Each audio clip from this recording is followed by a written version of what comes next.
Morning, Vincent. Big day. Yeah. Special holiday. Yes. To celebrate, as we said yesterday, China defeated Japan. Yes. It's still strange. Yeah. The Chinese translation is actually how the Chinese successfully defend China from Japan. From Japanese attacks. Yeah, that's what the Chinese translation is. Really? Is all about. Yeah. Nobody had explained that to me before. Yeah. You know that's I don't know. Kong Yat, right? Yeah. Yat is Japan, right? Okay. Kong is Dai Kong. Okay. Defend themselves. Right. From the Japan. Okay. So successfully defend the Chinese from the Japan. Right. After 70 years. Yeah. But that's the Chinese way of saying it. So it means they successfully defended China from Japan back then, or they mean for the last 70 years? Back then. Back then, okay. Yeah, back then.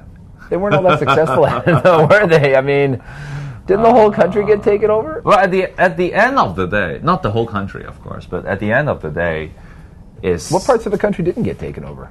You mean China? Yeah, Macau. No, Macau got. Macau just kind of like sat it out and did as they were told. Kind of yeah, that's true. Thailand, but not the entire, not the entire. So they China. didn't occupy all of China. Not occupy China because it has been the KMT has been fighting rearguard actions. Retreating. Yeah. So it was held a little bit here and there. Yeah. So it's not the entire country. Okay. But everybody knows. Yeah. I mean, who ends the war is basically the Americans. The Americans. Yeah.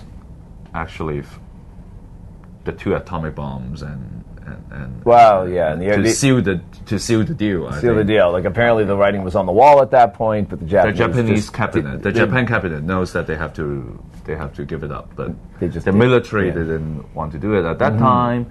But that's a strange feeling. You know what? Up to this day, no U.S. president has go to Japan to apologize for dropping the bomb on them, or at least to go to Hiroshima. Oh, I didn't know that. I hadn't really paid attention to it. Yeah, they never actually did that. And all we focus on, the whole world is focusing on, is Japan vs China, or China vs Japan for that matter. Well, China, Japan, Korea. Yeah. Japan, Korea as well. So it's interesting. Yeah, it's interesting how the soft power of the U.S. has been massaging world politics and the media angles and all that. You know, Che Guevara went to Japan once to pay respect to the atomic bomb victims. Was he trying to get some money out of the Japanese? Or I mean, it seems a bit of a stretch. Well, you know what? He always wants to get some money out of everyone. He's a revolutionist. He's got a revolution to fund, right? Still, it's for his dreams and for his revolutionary mission, right? Yeah. But still, I think what he is trying to say is that he condemned what the U.S. has done. Of course. Yeah. So that's why he paid respect to the U.S. Yeah. But anyway, I always said that it has been 70 years. Yeah. And there are still many different perspectives to analyze World War II. But it's still a very interesting. There are still interesting ways of looking at how people describe the whole thing. Yeah. And how people react to the whole thing. But maybe interesting is not the right word, because it's always a painful memory to a lot of people. Right? Yeah. Well, I think there's a lot of truth to the idea that there are people that want to drag out the more acrimonious parts of the commemoration for their own domestic politics. There's a lot of that going around. Like, I mean, people in China, they're quite happy to have Japanese investment, eat the food, cartoons and the culture and everything. But the government in particular, was always looking to stir things up and stir up animosity against Japan because it suits them. George Orwell, you need an outside enemy. Yeah. So, but you know what? What are they going to do? Today, yes, it's not only about World War II, interesting. Right. It's also about September 3rd. Is there something else that went on China today? vs. Hong Kong. Okay.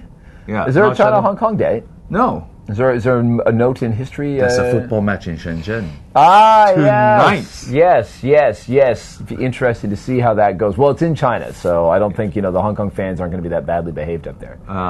They only got 2,000 tickets. Okay, out of how many?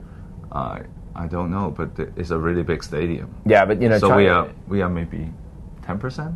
Yeah, or 20%. Well, China can always pack a stadium. They're not lacking for people. I mean, here it's always tough to pack a stadium for local football, but that one I'm sure will be full, and the Hong Kong fans I'm sure will be well behaved. But don't get politics into sports. I mean, hard to separate. Hard to separate them. Nice idea, but hard to separate them. Let's have a good game. Yeah, we'll have a good game tonight, and and I think in terms of a few commemorations towards the end of the year, I'm usually down in the morning for the Sunday before Remembrance Day, and then there's the Canadian War Memorial Service that happens on the first Sunday of every December up at the Saiwan Ho Cemetery, and I'm a regular at that one as well. So a couple of other occasions to remember the sacrifices of those who brought us a lasting peace. Salute to them. All right, thank you. Catch you tomorrow.